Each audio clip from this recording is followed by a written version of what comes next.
should be a fun conversation with Dr. John Delony. That's the only time I'm going to say be a formal with John, because just John. Yeah. I've checked you out enough to know, like myself, I tell people when they say, how do you want to be called? I'm like, you only have to use doctor if it's a formal introduction, or if you're going to call me something derogatory. I'd just soon be doctor, whatever. That's exactly right. But on a witness stand is the only time I like it. Well, that would work too. But it should be fun conversation, because I know you dive into the world of just helping people. Just with the show you've got, the history you've got, that just rings so true, that your whole mission is largely, how do I just help people? And I guess one of the first questions, because people may not know this, is how did you wind up doing what you're doing now? Man, probably my old man my dad was a homicide detective and a SWAT hostage negotiator in Houston, Texas. And I just have some very vivid memories as a kid of something happening downtown Houston, and my dad putting on his bulletproof vest and him heading into the situation that everybody was heading out of. And that's just those early memories. You just think, like, I guess I'll just do what that guy does, right? And instead of like doing front end alignments, my dad went and kept people from jumping off buildings. And so it's just, you pick that up. And as a kid, when you get in trouble and your dad's a hostage negotiator, you either learn some skills or you just get squashed every time your dad gets upset. So it was tough to get away with anything. The other thing he did, and I just told him this a few years ago, which is funny. I'm in my 40s now. We went to a fairly large church there in Houston, and people from the community were always calling. There was no Google. There was no therapist on every corner. Mm-hmm. And even ministers, if you will, they were preachers, right? There was not like a 72 staff greeting minister or whatever. And so my dad would take this phone. He had probably a 50-foot cord on it, because back then some of your listeners weren't even alive yet, but the phones were attached to the wall. And he would pull the cord into his closet. It was a very small closet, but he pulls into the closet and he shut the door. Well, that closet backed up to shared a wall with my bed. And so I would lay there, and at a very young age, for years, I would eavesdrop on these conversations that my dad was having with just community leaders, people that I would see in town, and be like, oh, I know your family's blowing up, or this guy's just got out of jail. And so I learned at a young age, you be quiet. Like, confidentiality is important, but also I just had a ringside seat to, it doesn't matter what car you're driving, what suit you're wearing, everybody's fighting battles. Yep. No marriage is working right. And I got to hear how my dad did it. And I think that just planted a bunch of seeds. And so it was pretty natural. And then one day I was a business major, and I took my girlfriend to see Good Will Hunting. And I remember leaving the theater, and I went and changed my major on Monday and said, oh yeah, there you go. I want to be Robin Williams. Yeah, I want to be that. That was the picture I wanted. Yeah, that was it. I love it because it is one of those things that seems like it's such a natural component of we glean so much from our environment, which helps steer where we go, or we go the opposite of it. That seems to be kind of the human. That's exactly right. Condition. Yeah. So as this is unfolded for you, and as you have kind of keep coming across the ringside seats and even behind the scenes with people that call your show, or just people you interact with in the profession you've been in the therapy, coaching, counseling world. I know you wrote the book on the non-anxiety, right? The idea of that. The phrase I love most is, what if we actually looked at anxiety as it's a smoke signal of something going on, and unpack that a little bit, because I think that's most time I hear the word thrown around, where we try to clinicalize it or medicalize it or pharmacologicalize it. I'm just making up words here, by the way, but unpack that a little bit. You have a doctorate. You can make up words when you have a doctorate. I think we've over dramatized it, and I've been buried by it, so I'm not minimizing it, but dude, it's just your body trying to get it's just an alarm. It's just your body trying to get your attention, that it's detected something that may or may not be true, but it's detected something or a bunch of things that are putting your safety at risk. That's it. Ta-da. And I mean, you and I could go down a rabbit hole about how we ended up where we ended up with the medicalization and the desperation for therapeutic interventions to be taken seriously, and then the DSM and all that drama. But it just, at the end of the day, it's anxiety is 99% of the time not something you quote unquote have. It is just your body probably working pretty good, trying to get your attention. And there is a time when that alarm gets uncalibrated. I ignored mine for so many years that eventually that alarm was not working well, right? It was ringing about everything, but it's just trying your body to get your attention. And I think that's a much more instructive, but a much more terrifying question to actually answer, because it's easier to say, my body keeps waking me up at 3 a.m. It's broken. I need to go get a pill that will fix that. It's scarier to ask the question, why is my body waking me up every night at 3 a.m.? What is it so scared of that it says we can't be asleep? Is it my marriage? Is it my job? Is it my finances? That's a way scarier question to ask. And it's a way scarier answer to get most of the time. Right, because that requires so much more of us. If I'm actually going to do something about it, that's where courage, bravery comes into play. Because I use a lot of the training I've been doing the last decade is used. It's been more under the element of regression in the brain, but it's still kind of the same zeitgeist fits here. I guess you could say that it's that element of, I think most of the time we want to go through life asleep, because if I really wake up, I realize I'm waking up to a nightmare. That's right.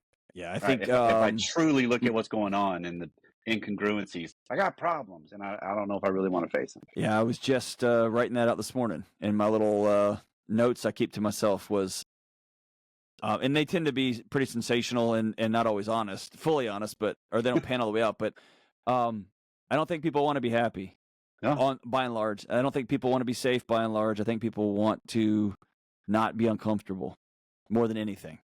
Yeah. And we will endure years of a bad marriage. We'll endure years of an abusive boss. We're so scared of change and discomfort for a season that we will we'll just park in hell to avoid it. And if we would seek out discomfort and head at the alarms instead of away from them or around them, there's almost always peace and clarity on the other side of that. Right. Yeah, that's that same kind of concept that I love the phraseology of, if I'm willing to wake up, and even if I realize it's really bad, but if I'll stay awake, it gets better. Yeah, and that's it's actually the last chapter in that book is choose your heart. Like, it's the idea that, you know what I mean? Like I'm sure you've talked about on the show, but like being 100 pounds overweight is very, very hard. Your life is hard.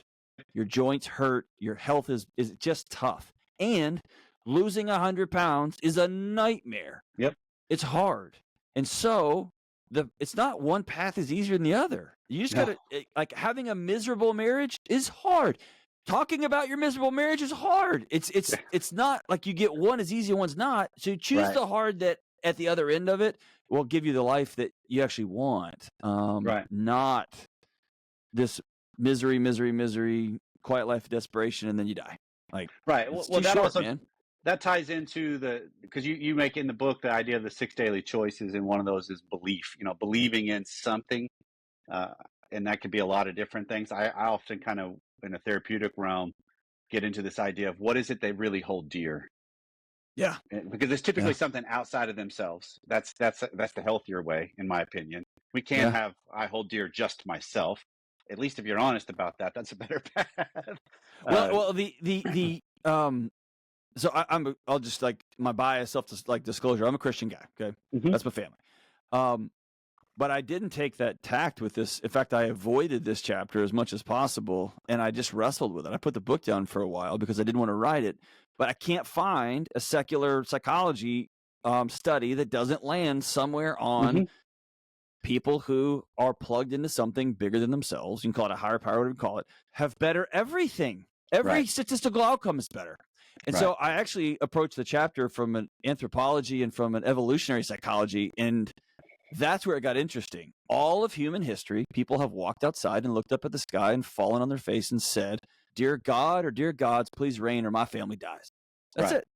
And in the last 150 years, we learned how to plumb our house with PVC pipe, and we got real arrogant, right? And now we think we push a button on our phones and food just shows up. Like, that's plagued humanity forever. We're like, ta-da, some kid in a skinny jeans and a little mustache shows up, and here's your Jimmy John's, and we think we can cut ties on everything. And I think in our nervous system, the idea that we can carry the weight of the universe, or in our nerd world, we can be self-actualized.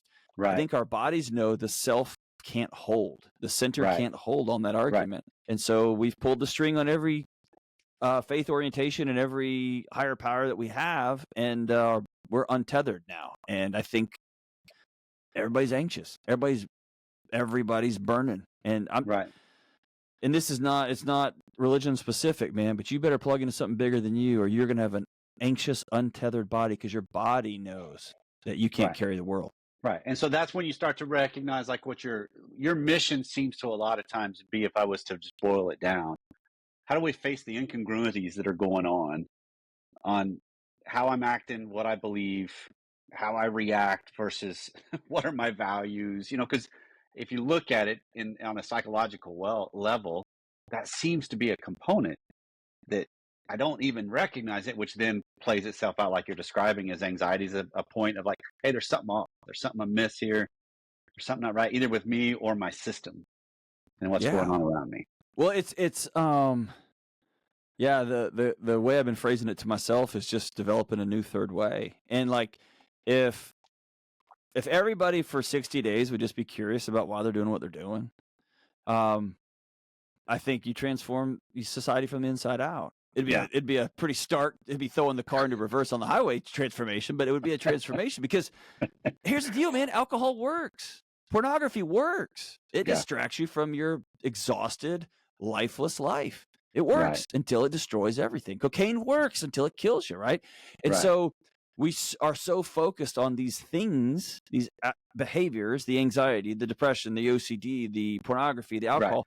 We don't stop to say, dude, what is happening in your life that this is the best way your body has figured out how to do life?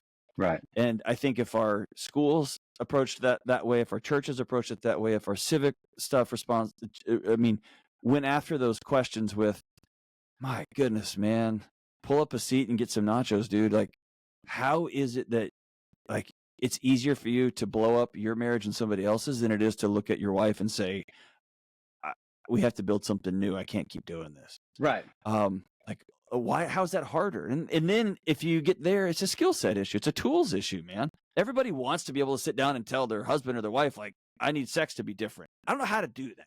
Well, man, that's a tools issue, dude. Let's figure that out, because that's easy. That's much easier than 2 years in divorce court and your kids hating you, right?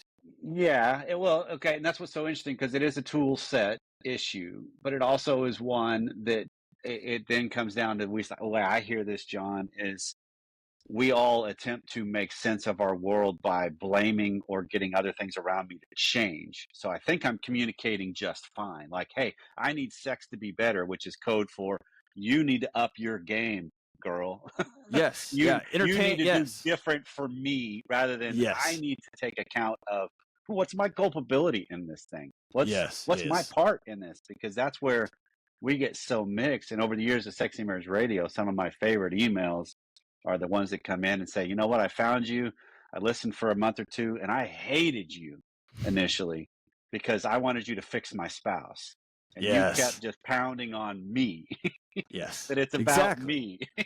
And that's what seems so difficult to get us to recognize as humans in some ways, that I'm my own worst enemy a lot of times. Yeah, but and again, I'm not one of these guys. I don't think my government can't fix potholes. I don't think we're capable of these long-term strategic, let's destroy society. We're not that smart.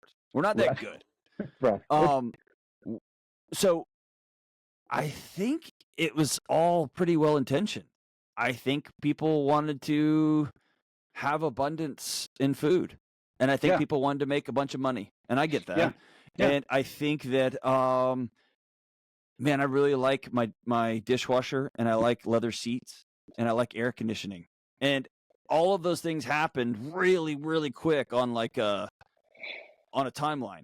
Yeah. And then all of a sudden, I kind of ran out of things to be quote unquote uncomfortable about. So I Yeah. started focusing on my feelings. And Right. well, when you do this, I'm uncomfortable and you're uncomfortable. And then in 5, 10, 15 years in a generation, like 1 decade, we lost the skill set to be uncomfortable. Right. And now I need you to fix everything about you because you make me uncomfortable. And Yeah. you need to be weirder when we're having sex. And you need to be more this. And you need to be more this.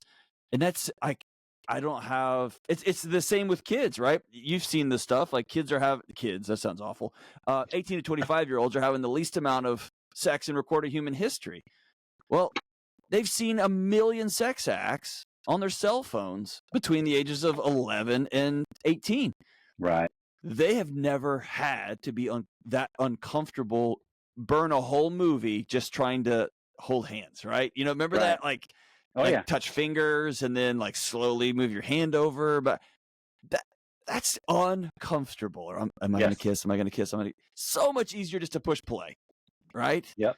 And so we don't have the tools to be uncomfortable. And any sort of relationship requires discomfort. And so I just blame everybody and point fingers, and it's your job to make me feel okay. Right. And we just set our culture on fire. Yeah, and that's where, as I'm hearing this, John, that's where it gets exponentially harder in a longer term relationship, because I got enough data to know if I try this, it's going to get met with whatever, or if I speak up about this, they're not going to like that, or because it's based on actual data that was true at the time, but we can That's right. push that out. 15. I hold my wife responsible for things that went on in my mind 29 years ago in our marriage. Oh, dude, how many of us put our loved ones in in a movie they didn't even know they were cast in, and then we get mad at them for not knowing their lines, right? Yeah. We like you're in my movie and you didn't say this right 20 years ago. Right. Like, good grief, right? And what's even crazier is if a 20-year-old came to us and said, "Hey, last night my husband or wife said this and I responded this way," we would say with compassion, "Oh, dude, that's all right. Like, you're going to mess up. It's okay." But our nervous system puts a GPS pin in that. They're the bad guy. Yep. They've got to solve. And it's just not how it works, man. Yeah. And I'll keep that as an anchor that's so true rather than what has evolved and who they are. Well, it's like our wallets. My wallet has a Waffle House gift card in it, like a Cracker Barrel gift card. I keep it just in case I need to play it one day, right? We keep those things in our wallet. Like, but remember that time and all it does is it makes me have back problems because I have a George Costanza wallet now. Oh, it's that's like a good reference. Yep. So thick, right? So dumb. And all my friends have these rad little thin wallets because they don't carry all the junk I carry. Right. And I think that analogy works for our marriages, man. I love Esther Perel. I always butcher the quote, but that most adults have 4 or 5 great loves in their lifetime. And if they work really hard, it can be with the same person. Yep. I love that. And so thank God my wife is married to a different guy than she married, because that guy was an idiot. Yes. An idiot. Speaking to the choir here. Well, and the wife I'm married to now, dude, is so much cooler than the wife I married. Yeah. Like at every level. And so that's awesome. That is something to be treasured. And I can't wait till next year. We're going to have a high schooler for the first time. High school was, I pretty much peaked at 17. It's been downhill ever since. And high school was miserable for my wife. So her alarms are starting to slowly ring. They're starting to slowly ring for me. And so we're going to have to build a new marriage. We've never been married and had a high schooler before. We've never done that. And so now I'm excited about that, man. That's super fun. Now, depending on how edgy or shock value I want to be, I often talk about Pam and I we're on our 5th marriage. Yes, exactly. Because that's what it is. And Pam, usually if she's in the audience, like, we're with each other. And actually it's one congruent marriage. It's not 4 divorces and we're on our 5th try.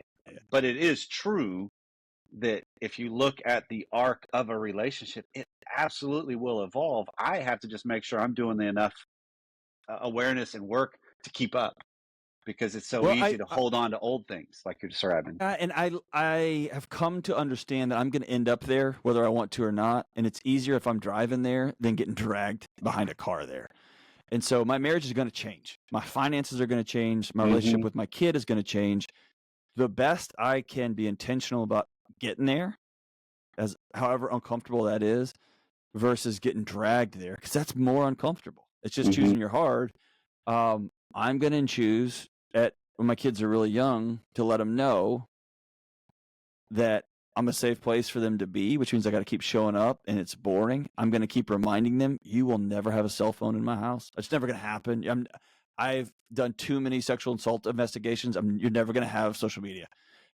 And then I get to my son's 14, and just yesterday, oh, Dad, but he's got a decade and a half of he knows, right? He knows. So that's not fun on a day-to-day basis, but I knew we were going to be here eventually. And so here we are. And I drove here instead of getting dragged here. Right. And so if we do that with our marriages, we do that with our kids, do that with work, we're going to get there anyway. And so let's pivot it back to how we started with the idea of the anxiety, and it's a signal of something going on. And tell me if you see this the same way I do in a lot of ways, that I can have this uncertainty, that this thing my brain just doesn't want to see about something going on in my life, something about me, and when I actually see it and choose that hard, the anxiety settles. It's a different kind of fear or uncertainty or insecurity that comes along with it, but it's not this taking over my life as much as it is, okay, wait, because when we know what I'm facing, I can usually address that so much better than this, I don't even know what's going on. Well, there's that old I'm a close buddy that just rotated off the SEAL teams a couple years ago, and man, I've just picked his brain to see if the things that I've seen over the last 20 years working with people and my own experiences and research, if it backs up in the most extreme situations. Mm-hmm. And man, like, those guys are nervous. Those guys are in the wildest situations, but they're not anxious because they've trained a lot, and they're in the driver's seat of their own life. And I always go back to that William Glasser, the total control car, that image. And I love it. He's an old psychiatrist who swore off psychiatry, but this idea that, like, if you will drive your own car, your body, no matter what situation you're in, you might be nervous, you might be uncomfortable, you might be frustrated, angry, filled with shame, but you're not going to be anxious. Right. Because you're driving. And it's once you make a budget and you realize, oh my gosh, I'm out of control. Or when you sit down and tell your husband or wife, I feel like I'm not alive in our marriage anymore. I want to build something new. That's scary, but you're not anxious anymore. Right. And man, you can solve a lot of problems when you're driving your own life. Right. And you can't drive anybody else's. That's the other thing, is you can only be in one car, dude. Right. Yeah, that's the phrase I use. Is a lot of times we think marriage is we're both in the same boat, but in reality we're in boats alongside each other, and I can't reach over and steer their boat under the name of love, because it's not love. No, it's that dad and the teen driver screaming in the passenger seat, like, hit the brakes. Like, there's no love there. No love there. No, that's not it at all. So, okay. So, well, John, this has been a blast. We could probably keep going and nerd out, as you would say, for a long, long time on this stuff. So, I don't get to talk to a therapist and fellow nerds. So thanks for your hospitality, man. That's awesome. Anytime. So, just so people are aware, how's the easiest way to find you? I'll put all this stuff on the show notes too, if you're listening, and don't take notes while he's telling this. If you're driving, just be mindful of those people around you. But you sound like my wife. Find you after only after you've listened to the latest episode of the Sexy Marriage Radio podcast, then you can find my show, the Dr. John Delony Show, and it's like old school. Professor Crane, not Denny Crane. What was it? Kelsey Grammer. What was that show back in the day? Oh, well, Frasier was. Frasier. That's Frasier Crane. The name of the show. The old Frasier Crane show, or old, Dr. Phil stuff. Like, people call in and we figure it out live. And you can buy my books and everything anywhere you buy books. That's perfect. Well, man, thank you so much, and blessings on all the work and the impact you get to have with everybody, man. You too, my brother. Thank you for taking care of these families out there, and keep Dallas from going full Dallas. They need a little more weird. They need a little more weird. I'll see what we can do. They need fewer fitted suits and fewer lights under the car. We don't need lights under the car as much. Well, that might be a losing battle the way it's been going. Dude, so. Well done, man. All right, man. Thank you, my brother. Appreciate you.